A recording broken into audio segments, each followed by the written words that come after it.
Because, CeCe, on your mock draft, and I'm grabbing my phone because I have this on my phone. Sorry, on the TV audience. Your second QB drafted, you had Shedeur, then you had Jackson Dart after that. Yes. The second so QB, I got 3 QBs drafted in the top 10. 3 QBs in the top. Cam Ward 1. Yeah. Browns trading back in to get Shedeur, and then Jackson Dart to the Saints, right? Correct. At 9. At 9. Yeah. ESPN bet draft odds right now. Second QB drafted. Shedeur is minus 250. Jackson Dart is plus 165. Jalen Milroe plus 600. Cam Ward plus 4,000. That's an interesting bet. He's not going to go as the second QB, but I mean, is it worth throwing a couple of bucks just in case something changes? For a draft upset? I mean, it wouldn't be think about how much of a lock it was that Reggie Bush was going number 1 until Mario Williams went number 1. Everyone and their mother thought Reggie Bush number 1. And then literally the night before the draft, we learned, no, Mario Williams going number 1. Like, yeah, what? He agreed to a contract, yeah. Like, what? What do you mean? I thought, how could he agree to a contract when Reggie Bush is the pick? I mean, the plus 4,000 Cam Ward is very interesting. Just saying. So those are on ESPN Bet right now. Second QB drafted in terms of the betting odds. Now, there is something that is hovering in terms of this QB conversation that we discussed yesterday that Ben Roethlisberger discussed back on April 9th, which I don't know how. I was talking to Nuno this morning. I'm like, did you hear this? I didn't hear this. Roethlisberger had a little slip-in comment on his podcast, Footballing with Ben Roethlisberger, that didn't mean anything until we understood what it meant. I'll explain after you hear this.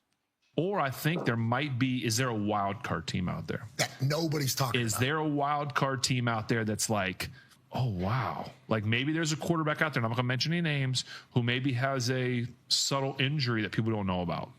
A starting quarterback on a team out there that has an injury that people don't know about. Okay, so that was him with, he had McAfee on to promote their big event, the night out that McAfee had last week and his team in Pittsburgh. And Roethlisberger slips that in there when they're talking about Aaron Rodgers. Could there be a team with a starting quarterback that has an injury that we don't know about? Well, he did, because Derek Carr is injured, and that's a starting quarterback. Yep.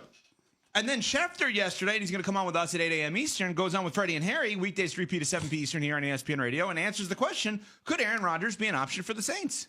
I don't see it. I mean, I think, this is always about what Aaron Rodgers wants to do, and I haven't heard that all of a sudden New Orleans is a place that desires him or he desires them. I guess it could always creep back up. It's not something I'm counting on. Now, maybe I could be proven wrong there, but I haven't heard anything otherwise to date. Plus, I mean, they've got so many financial commitments. It's hard for me to see them go allocate the money that it would take to go get Aaron Rodgers. Everything that Schefter said makes 1,000% sense. But Ben Roethlisberger has been on this from the beginning, and not breaking news. I think he has connections to the Steelers, and he has said it feels like Aaron may not want to go there. It feels like he's looking around. I mean, do we think New Orleans is in play for Rodgers, despite what Schefter said?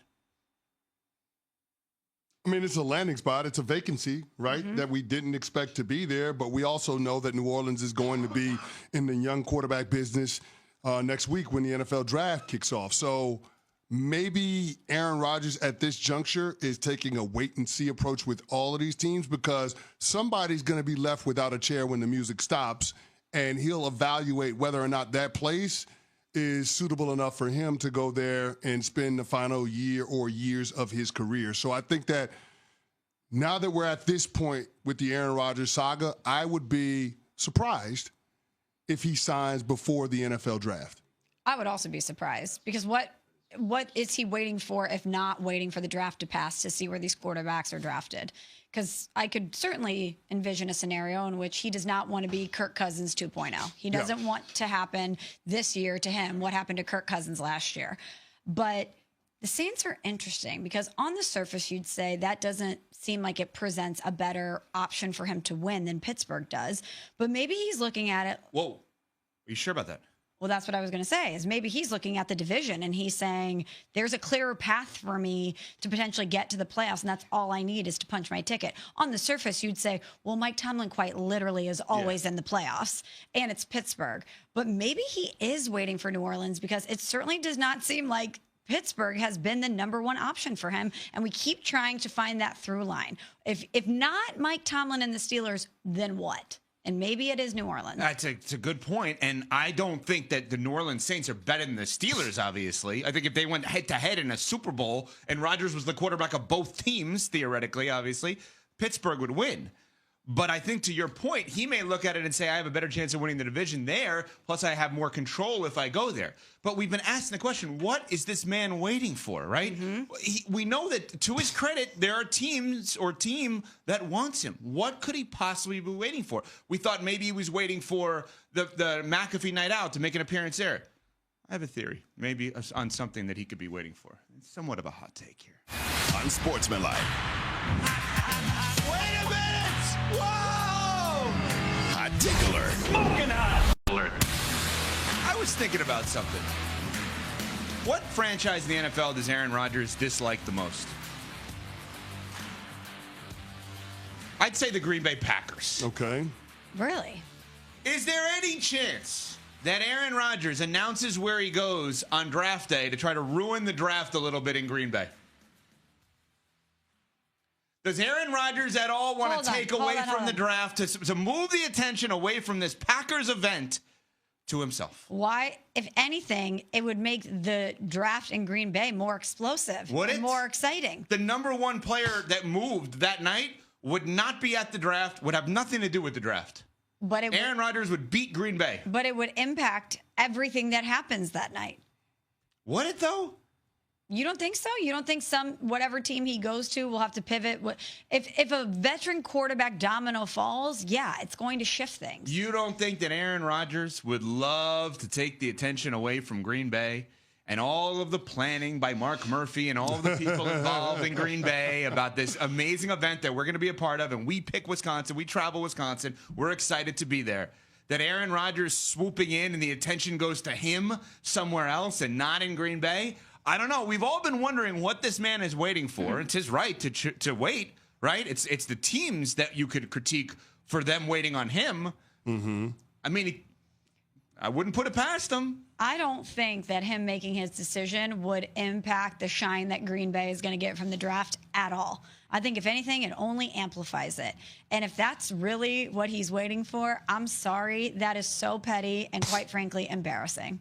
Like I said, it is. Aaron Rodgers. I know this is reckless speculation. It is hypothetical. We are in no way saying that this is what Aaron Rodgers actually wants to do. We're just trying to come up with a potential reason why he hasn't signed yet.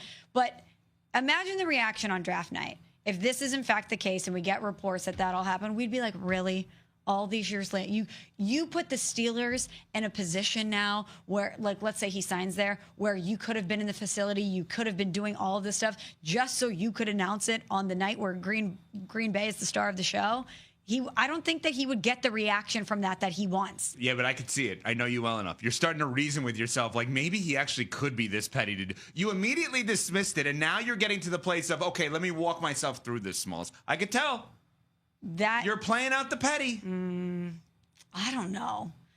I'm not saying it's off the table, but that would be. Come on board. It would be shocking. Would it be? It'd be so small of him, though. So small. So I just expect more from him. You're not wrong. It could happen. Like, you're a Hall of Famer. So small. Come on. Who's the star of the draft this year? Lambeau, Green Bay. The number one pick is Cam Ward, right? He's a star. He's more likely going to be a bigger star